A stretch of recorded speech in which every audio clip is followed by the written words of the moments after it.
Okay, Delgado, my friend. IGP, could you explain what does the statement that in order to change our reality, we must change the picture in our minds? Is our reality our thoughts, ideas, images? Yes, that's all there is to it. Is there any... Let's look at it now. There's two parts of this, okay? Two parts of this I want to take up. In order to change our reality, now I'm going to approach this from two different ways, okay? Because there's two things here. One is, what's the nature of reality, which you're saying, right? Your question there about, is our reality just our thoughts, ideas, and images? And then there is the desire to change them, right? Because they're very different, right? Let's first look at what is the nature of our experience.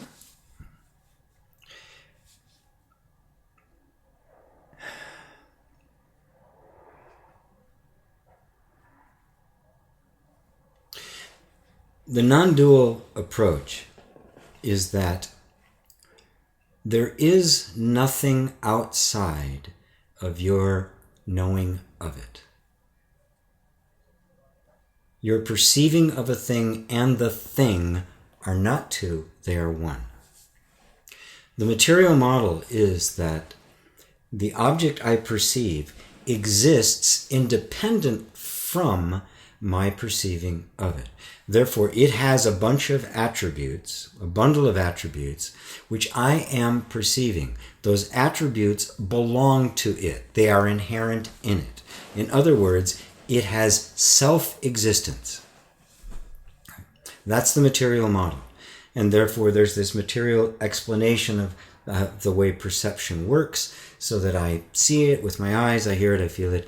And in my mind, then, I give it the status of being an objective, self-existent entity or object, be it a person, place, thing, whatever it happens to be, or even a thought or a feeling. Subtler, but they still have this sense of having an independent existence. Non-duality says this isn't so. And it invites you to look for yourself. And this is the key, very important to this whole thing.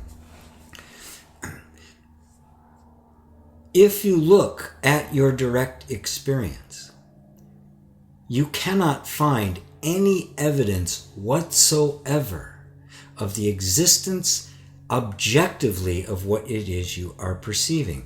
You have no evidence of something with self-existence outside of your perception of it. In order to validate that, you would have to be able to step out of your perceiving and witness you perceiving and the object. But of course, you can't do that. You're simply shifting the point of perception. Now, looking at that from that point of view, it becomes painfully obvious, self-evident, that there is no evidence whatsoever for the external existence of anything. Now, that direct insight runs smack into the universally held belief that it does. A universally held belief that not only is held by pretty much everybody in the world, it's the basis of all our politics, our economics, our science, our religion, our medicine. All of it is based on that assumption. And that assumption has been programmed into you right from the get-go, because your parents believed it, the schools believed it, the churches believed it, everybody believed it. That model gives rise to a separate God that you have a relationship with, who lives outside of you, external to yourself. And it is never even thought to question whether or not that's true. It's just assumed. And yet, when anybody looks closely enough, just takes a moment and examines it, they say, you say, can you actually find concrete evidence that what you are experiencing exists independently from your experience of it? And the answer is no. Not only you, nobody has. Nobody's ever produced it. Nobody can.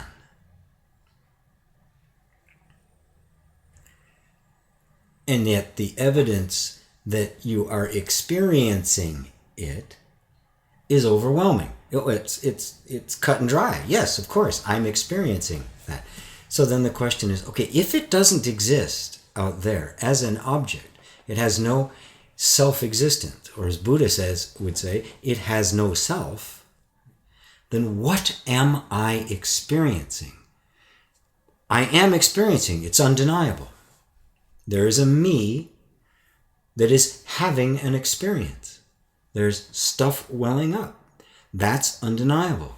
So now, ruling out the material model, I go, what then am I experiencing? Nothing exists outside my perceiving of it.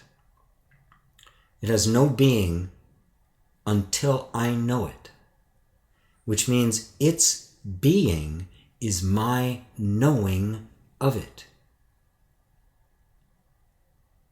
Is there anything to any object you perceive other than your perceiving of it?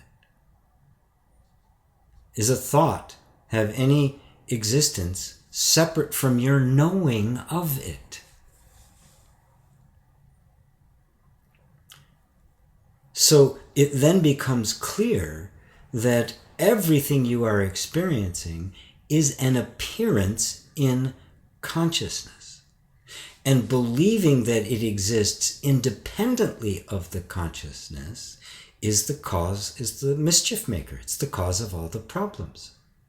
And in order for that to be, we then imagine this substance out of which it made, because it has to be made from something.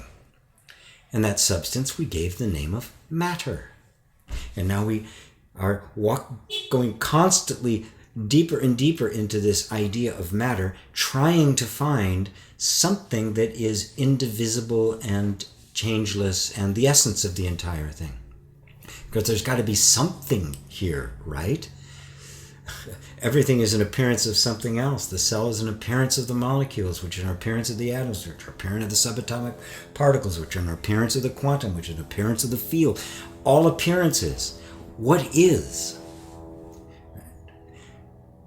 Matter is an imaginary idea. It is a concept projected on experience to try to explain the independent existence of something which does not have an independent existence. So, knowing that, the knowing of a thing is the thing, you start looking at your beliefs. What do I believe? Because what I believe becomes experience by the knowing of it. Whatever is believed appears in some form.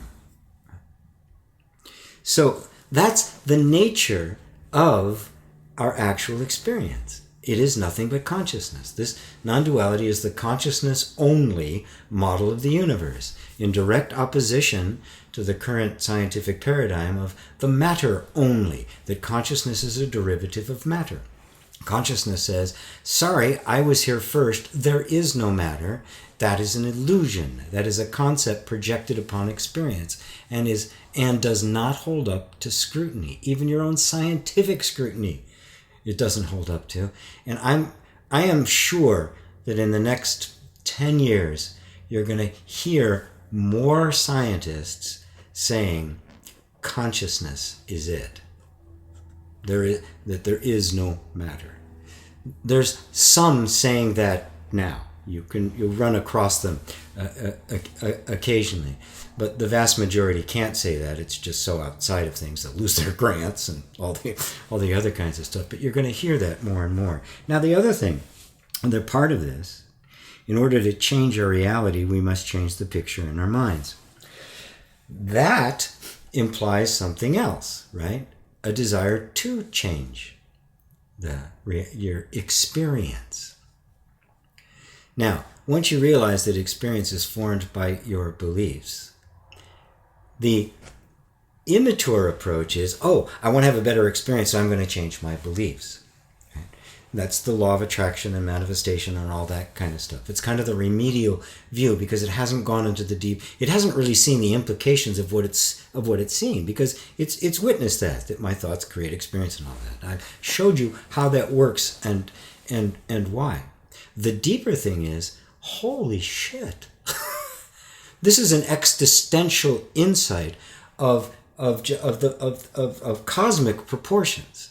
And then to reduce that is, well, how do I manifest a house or more money or something? It is profane.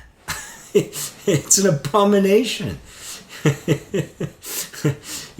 It's taking an existential insight of this magnitude and trying to reduce it down to where the ego simply gets what it wants, right?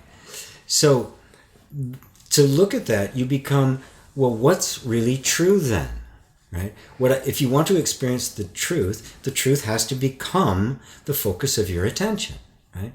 If you want to learn how to master a skill, the skill becomes the focus of your attention. You want to know what's true, that becomes the focus of your attention.